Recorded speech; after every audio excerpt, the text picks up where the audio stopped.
تو آج ہم جملہ فعلیہ کو بیان کریں گے۔ جناب میر آپ سرکار فرماتے ہیں کہ جملہ فعلیہ وہ جملہ ہوتا ہے کہ جس کے مقصودی اجزاء یعنی مسند اور مسند الیہ ہے، ان مقصودی اجزاء میں سے پہلا جز فعل ہو۔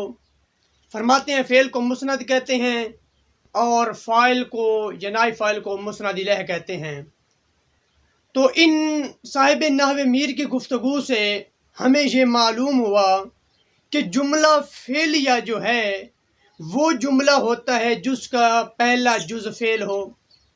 لیکن یہاں پر ایک مسئلہ پیدا ہو رہا ہے کہ جب ہم کہیں گے کہ جملہ فعلیہ وہ جملہ ہوتا ہے جس کا پہلا جز فعل ہو، تو یہاں پر مسئلہ یہ درپیش ہے کہ کوفیوں اور بصریوں کا اختلاف ہے کہ بصری جو ہیں وہ کہتے ہیں کہ جو فاعل ہے وہ کبھی بھی فعل پر مقدم نہیں ہو سکتا، فاعل ہمیشہ مؤخر ہوتا ہے، فعل مقدم ہوتا ہے۔ لیکن جو کوفی حضرات کہتے ہیں کہ جو فاعل ہے وہ فعل پر مقدم ہو سکتا ہے۔ تو صاحب نحو میر نے تعریف فرمائی جملہ اسمیہ کی کہ جس کا پہلا جز اسم ہو، اور جملہ فعلیہ کی کہ جس کا پہلا جز فعل ہو۔ اب اس اختلاف کو دیکھا جائے، بصری اور کوفیوں کا اختلاف، تو ہم ان کے اختلاف کو سامنے رکھتے ہوئے ایسی تعریف کرنا چاہتے ہیں کہ جس سے ان کا اختلاف چاہے وہ بصری نزدیک جو تعریف ہے وہ جملہ فعلیہ اور اسمیہ پر صادق آ جائے۔ تو ہم کیا تعریف کریں گے؟ تو ہم اس چیز کو پیش نظر رکھتے ہوئے اس اختلاف کو ہم کہیں گے کہ جملہ فعلیہ وہ جملہ ہوتا ہے جو فعل اور فاعل سے مل کر بنے۔ جملہ فعلیہ جو ہے اس کے اجزاء کے متعلق ہم گفتگو اب کرنے لگے ہیں کہ جملہ فعلیہ کے اجزاء جو ہیں وہ دو قسم پر ہیں۔ ایک ایسے اجزاء جو اصلی ہیں اور دوسری قسم وہ اجزاء جو زائدہ ہیں، یعنی اجزاء اصلی اور اجزاء زائدہ۔ تو اس کے اجزاء اصلی کون سے ہوتے ہیں؟ اس کے اجزاء اصلی ہوتے ہیں فعل اور فاعل، یعنی فاعل یا نائب فاعل۔ اور اس کے جو اجزاء زائدہ ہوتے ہیں وہ کون سے ہوتے ہیں؟ تو اس کے زائد اجزاء جو ہیں وہ مفعول بہ، مفعول فی، مفعول مطلق، مفعول لہ، حال، تمییز۔ ہم نے یہ دیکھنا ہے کہ اس کے اجزاء جو اصلی ہیں جملہ فعلیہ کے، اس کی پہچان ہمیں کیسے ہوگی۔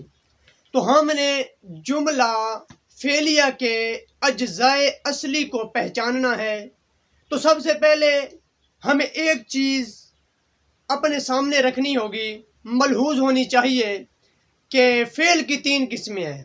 ایک ہے فعل ماضی، ایک ہے فعل مضارع اور ایک ہے فعل امر حاضر معروف، یعنی فعل امر۔ اب یہ تین فعل ہیں تو برادران مکرم اب ہم نے ہر ایک فعل میں پہچان کرنی ہے فاعل کی، کیونکہ جو اصلی اجزاء ہیں وہ دو ہی ہیں نا، فعل اور فاعل۔ تو اب ہم یہاں پر پہچان کرنے لگے ہیں۔ تو برادران مکرم اب یہ بات سمجھ لیں کہ جو فعل ماضی ہوتا ہے اس کے 14 صیغے ہوتے ہیں۔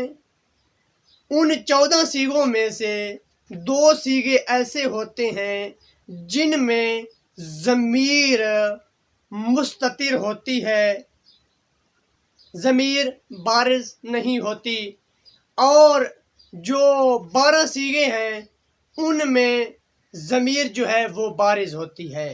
وہ کون سے 2 صیغے ہیں جن میں ضمیر مستتر ہوتی ہے؟ وہ ہے واحد مؤنث غائب اور واحد مذکر غائب، یہ 2 صیغے۔ ان جو دوسرے 12 صیغے ہیں ان میں ضمیر بارز ہوتی ہے۔ تو اب یہ جو 12 صیغے ہیں جن میں ضمیر بارز ہوتی ہے، تو برادران مکرم ان کا فاعل کبھی بھی اس میں ظاہر نہیں ہوگا، ہمیشہ کے لیے اس میں ضمیر ہوگا۔ بات کو سمجھنا ہے، پھر سے میں دہرا دیتا ہوں بات کو، کہ جب کہ جو دوسرے 12 صیغے ہیں ان میں جو فاعل ہے وہ ضمیر بارز ہے۔ تو اب یہاں پر میں یہ بتا دینا چاہتا ہوں کہ جب فعل ماضی کے پہلے یعنی واحد مذکر غائب اور واحد مؤنث غائب کے علاوہ 12 صیغے ہوں تو ان کا فاعل کبھی بھی اس میں ظاہر نہیں ہوگا، بلکہ ہمیشہ اس میں ضمیر بارز ہوگا فاعل۔ اور رہی بات فعل مضارع کی، تو فعل مضارع کے بھی 14 صیغے ہوتے ہیں، جن میں سے جو 12 صیغے ہیں ان میں ضمیر فاعل ہے، اور وہ ضمیر 3 صیغوں میں ضمیر واجب الاستتار ہے، اور جو دوسرے صیغے بچ گئے پیچھے 9 ان میں ضمیر بارز ہوتی ہے۔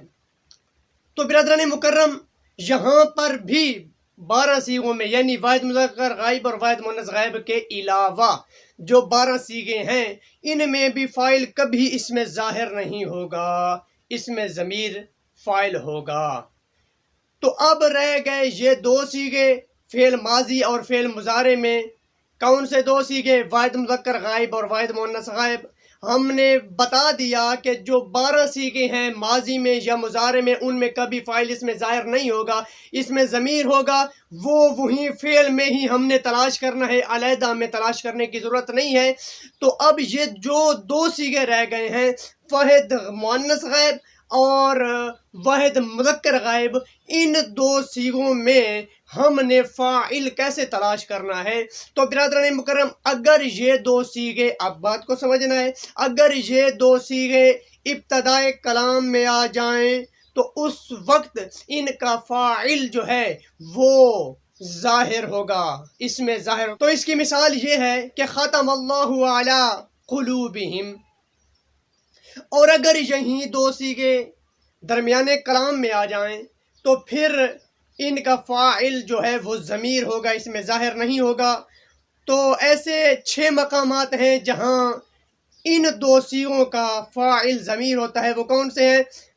کہ جہاں مبتدا کی خبر واقع ہو، یعنی یہ 2 صیغے جو ہیں وہ مبتدا کی خبر واقع ہو رہے ہوں تو اس وقت ان صیغوں کا جو فاعل ہے وہ اس میں ضمیر ہوگا، جیسے اللہ یبسط الرزق، اور آگے موصول کا صلہ واقع ہو رہا ہو، یعنی یہ 2 صیغے موصول کا صلہ واقع ہو رہے ہوں، اس وقت ان 2 صیغوں کا جو فاعل ہے وہ اس میں ضمیر ہوگا۔ اس میں ظاہر کی صورت تو ہم نے بتا دی کہ اگر یہ صیغے ابتدائی کلام میں آ جائیں تو اس وقت ان کا جو فاعل ہے وہ اس میں ظاہر ہوگا۔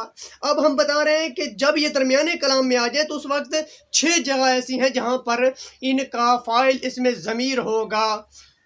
تو 2 ہم نے بتا دی، اب تیسری موصوف کی صفت واقع ہو رہے ہوں یہ صیغے، جیسے الذی خلقکم۔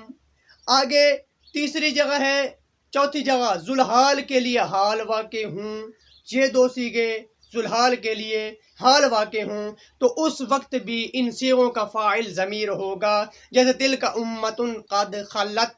آگے ان 4 چیزوں یعنی جو ہم نے اوپر 4 چیزیں بیان کر دیں، یعنی مبتدا کی خبر واقع ہو، موصول کا صلہ واقع ہو، موصوف کی صفت واقع ہو، ذوالحال کے لیے حال واقع ہو، یہ جو 4 چیزیں ہم نے بیان کر دیں، ان 4 چیزوں پر اگر عطف ہو، کسی ایک پر عطف ہو، ان 4 چیزوں میں سے کسی ایک چیز پر عطف ہو، جیسے الذی جعل لکم الارض فراشا والسماء بناء وانزل من السماء ماء، تو اس وقت بھی ان کا جو فاعل ہے وہ ضمیر ہوگا۔ مثال بھی ہم نے پیش کر دی۔ اب آگے چلتے ہیں کہ وہ 6ٹھی جگہ کون سی ہے؟ ہم نے کہا تھا نا 6 جگہ ہیں جہاں پر ان 2 صیغوں کا یعنی واحد مذکر غائب واحد مؤنث غائب، ان 2 صیغوں کا جو فاعل ہے وہ ضمیر ہوتا ہے جب، اور یہ درمیانے کلام میں جب واقع ہوں تو فاعل اس میں ضمیر ہوتا ہے۔ تو وہ 6 جگہ ہیں جہاں پر ان کا فاعل میں ضمیر ہوتا ہے، 5 بیان کر دی گئی، اب 6ٹھی بیان کی جاتی ہے، ذرا توجہ سے سننا ہے۔ 6ٹھی کون سی جگہ ہے؟ کہ کوئی ایسا قرینہ موجود ہو، یعنی کوئی قرینہ پایا جائے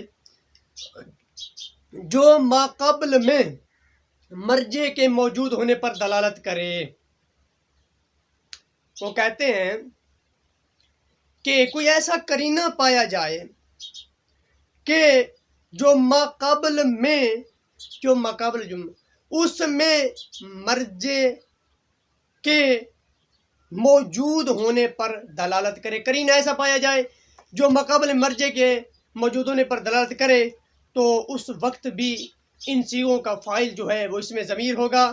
جیسے کتاب الصلاۃ میں ضمیر مصلی کی طرف راجع ہوتی ہے، جو ضمیر ہے کتاب الصلاۃ میں وہ مصلی کی طرف راجع ہے، اس لیے کہ اگر لفظ صلی ابتدا میں بھی آ جائے تو اس کا فاعل ضمیر ہوگا جو مصلی کی طرف راجع ہو. یہاں پر ایک فائدہ میں بتاتا چلوں کہ یہاں پر ایک فائدہ ذہن نشین رہے کہ ہم نے جو پہلی 4 صورتیں بیان کی جہاں پر واحد مذکر غائب اور واحد مؤنث غائب کے صیغوں کا جو فاعل ہے وہ اس میں ضمیر ہوگا، یعنی جب مبتدا کی خبر واقع ہو، جب موصوف کی صفت، جب موصول کا صلہ اور جب ذوالحال کا حال. یہ جو 4 جگہیں ہیں ان جگہوں میں ایک اور شرط بھی ملحوظ رہے.